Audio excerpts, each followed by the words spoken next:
My dearest ones, draw near. Let your hearts lean in and your souls listen intently. You have come seeking truth, hidden, ancient, dangerous truth. And today, I shall unveil to you a story buried in the sands of forgotten history. A story of fire, betrayal, and an unseen war waged in the heavens. But beware, for once you hear it, your soul may never rest the same again.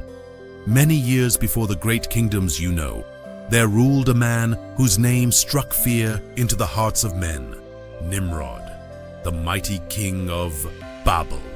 His empire stood tall, built on the backs of those who trembled before him, and his gods demanded blind obedience. But in the midst of this darkness, a single spark threatened to set the world ablaze. A man unlike any other.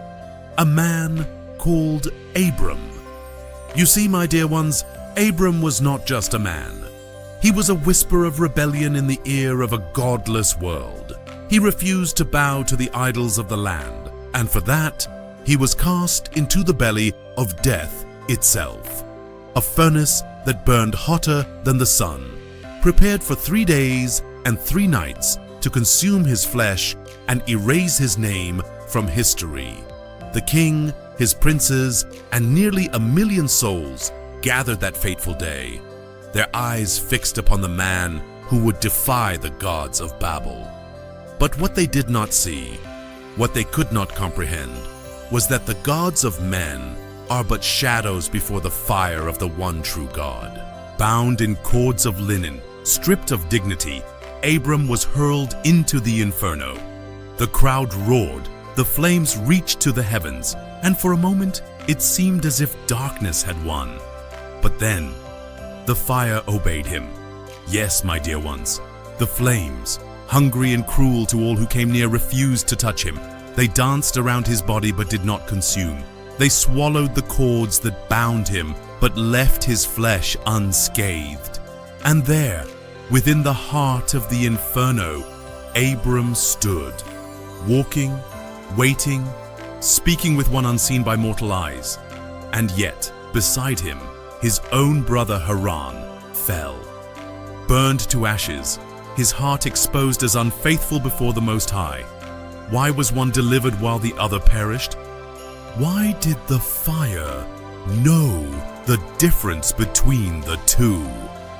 Oh, the mystery, the terror of it! The king trembled. His mighty warriors fell back, scorched by the very flames they had kindled. And in that moment, the most powerful man in the world saw his throne shake. He called out, voice cracking, "O servant of the God in heaven, come forth!"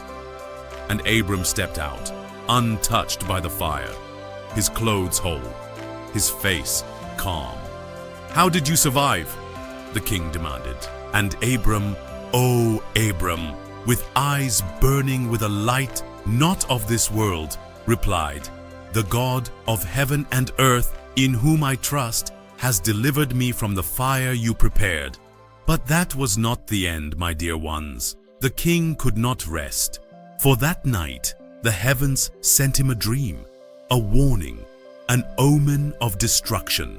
He saw Abram rising, a sword in his hand, an egg breaking into a river that swallowed his mighty armies.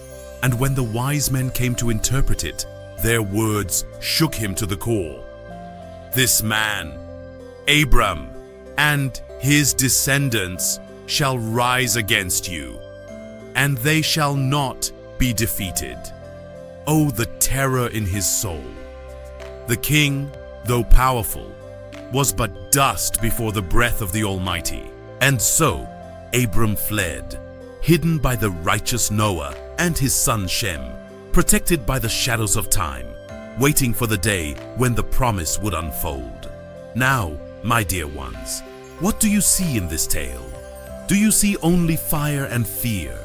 Or do you see the greater battle, the unseen war waged not with swords, but with faith? Abram's trial was not just his own, but a war between the gods of men and the God of heaven. And that war, it has never truly ended. So I ask you, When the fire comes for you, when the world demands your soul, will you stand like Abram, or will you fall like Haran? But that is a story for another day. Until then, stay blessed and come for more, for the unseen war still rages.